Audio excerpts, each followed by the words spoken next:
Masu kallon mu na ko'ina a faɗin duniya, ina muku sallama irin ta addinin musulunci. Assalamu alaikum wa rahmatullahi wa barakatuh.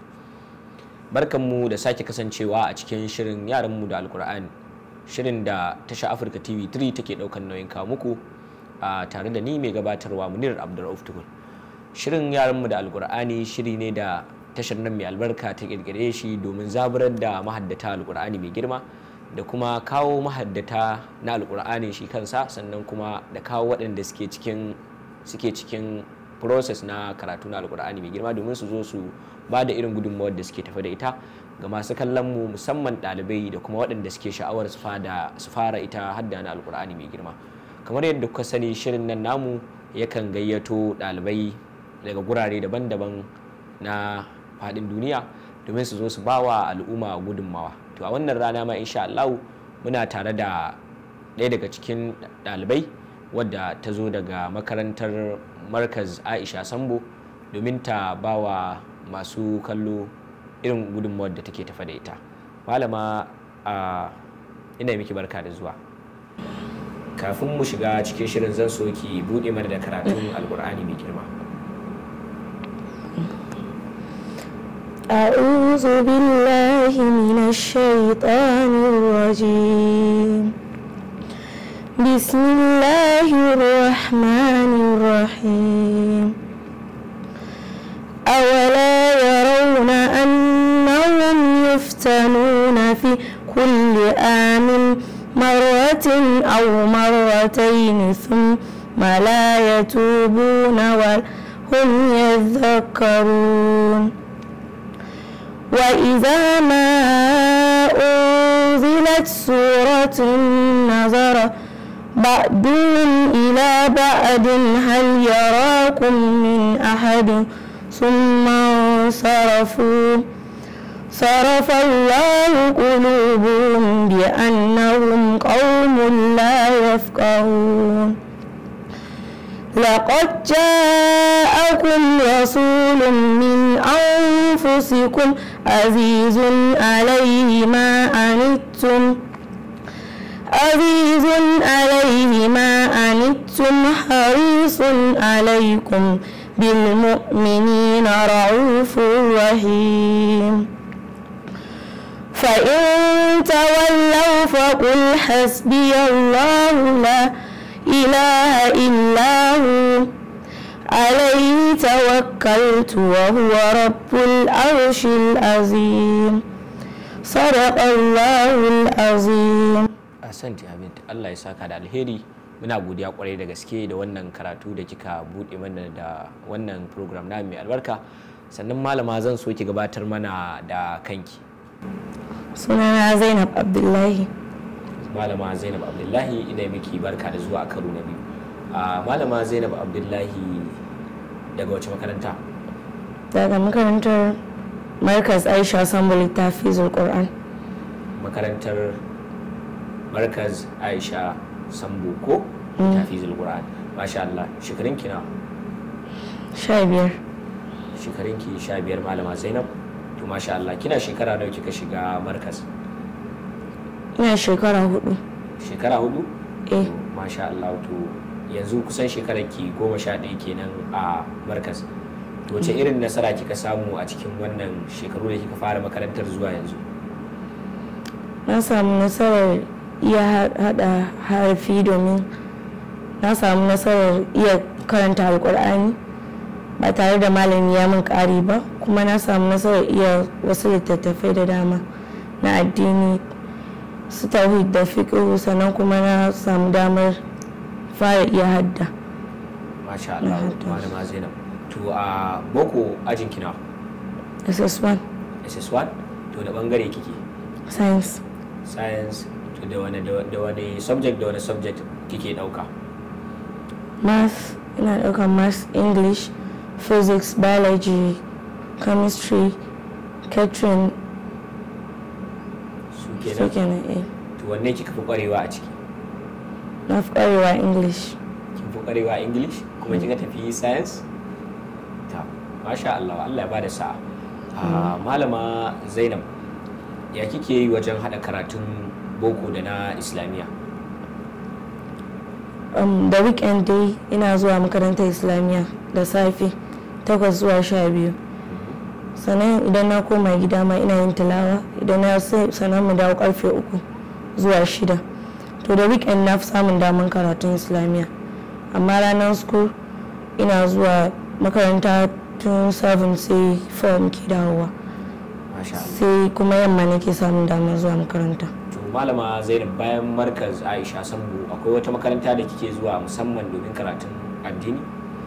Iya markaz nake zuwa. Ya ita? To masha Allah. To a markaz banda Qur'ani akwai littattafan da aka yi mu? Akwai littattafai da ake yi da safi. Misali? Akwai kitabut tauhid, akwai umdatul ahkam, akwai hidayatul mustafida, akwai hisnul muslim, akwai hisnul muslim, akwai aqidatul atfal, akwai rawdatul atfal. Masha Allah. To wani irin kalubale kike fuskanta a karatun ki na alqur'ani mai girma a makarantar markaz? Kalubale sai dai idan mutum yana hadda, idan ana hayaniya baya samun dama ya hadda kamar yadda yake so, sai dole ya ware gefe. Sai kuma to wace irin gudunmawa su malamai na markaz suke baki wajen ganin kin haddace alqur'ani mai girma? Suna ba mu gudunmawa sosai saboda suna ba mu isasshen lokaci da za mu yi hadda, kuma suna sa ido a kanmu sosai ganin cewa abokanan zama ma wasu hana mu yin hadda ba. Masha Allah. To a markaz akwai wani tsari da kuke bi wajen bayar da hadda? Wani tsari ne?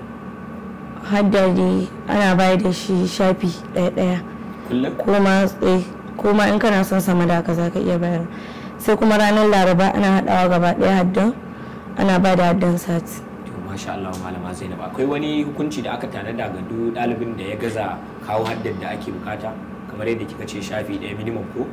Mutum yana so akan iya wuce yadda aka tsara ɗalibi, duk ɗalibi a makarantar zai ringa ba da hadda. Wani hukunci aka tanada ga duk ɗalibin da ya gaza bayar da hadda a markaz Aisha Sambu?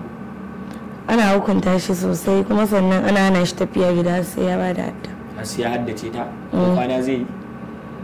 A'a, amma dai ana zara mutum bai bayar ba. To masha Allah. Kuma a ce gobe zai kawo. To masha Allah. To malama Zainab, wace irin gudunmawa kawaye suka baki a fannin hadda alkur'ani mai girma? Muna haduwa idan mun zauna guri daya, kowa yana karatun shi ba a hira, sannan kuma muna haduwa tare ne karatu a gida bayan an tashi daga. To masha Allah. To ba kya fuskantar wani kalubale daga kawaye na makaranta ko na makaranta na markaz? Sai dai idan kana hadda ana hayaniya a wannan dai shine kawai kalubalen. Masha Allah. To a gida kuma malama Zainab, wace irin gudunmawa yan uwa suke baki wajen ganin kin haddace alqur'ani mai girma?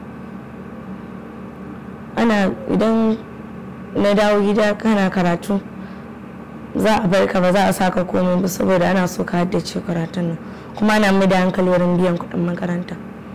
Masha Allah. Su bangaren iyaye kuma wace irin gudunmawa suke baki wajen ganin kin haddace alqur'ani mai girma? Suna karfafa min gwiwa sosai saboda suna so in zama wani abu nan gaba, sannan suna mai da hankali wurin bani shawarwari yadda zan yi haddata, sannan kuma suna kokarin biyan kuɗin makaranta a kan lokaci. To masha Allah. Malama Zainab, akwai wasu aikace-aikace da kike yi a gida? Misali? Kamar shararri haka lokacin da ba lokacin makaranta ba, ko girki kamar da yaka. Shikenan. To a girki wanne kika iya malama Zainab? Dafa shayi? To me kika iya? Kala-kala daban-daban. To masha Allah, haka ake so. Sannan malama Aisha, kin ce a boko kina bangaren science ko? To wani buri kike da shi in Allah ya baki dama kika gama bangaren senior secondary? Wani ambition kike da shi, me ke so ki zama, wani bangare ke so ki join a university? Ina son in karanci MBBS, zama medical doctor. To in Allah ya cika miki burin ki malama Zainab, kika zama medical doctor, wace irin gudunmawa zaki bawa al'umma? Zan gina asibiti domin a taimakawa wayanda ba su da karfi, asibitin da ba sai ka biya wani kuɗi ba sosai. Sannan kuma zan gina makarantu Allah ya bani dama da abin da zai amfani al'umma. Masha Allah. Malama Zainab, idan Allah ya baki iko kuma kika haddace Alqur'ani mai girma, wacce irin gudunmawa kike burin zaki bawa al'ummar musulmi? Ina so in Allah ya bani dama zan je Islamiyya haka idan bayan ni da makaranta domin taimaka wa inda ba su iya ban koya musu. Masha Allah. Malama Zainab, a takaice ina so ki yi wa 'yan uwa ɗalibai yar nasiha ko kuma jan hankali dangane da muhimmancin karatu na Alqur'ani mai girma da ko kuma in ce ilimi ga baki da. Ina so za ki wa 'yan uwa shawara ko kuma 'yan doguwar nasiha dangane da muhimmanci na shi karatu ga baki da, musamman maza da mata. Shi da ilimi yana da matukar muhimmanci.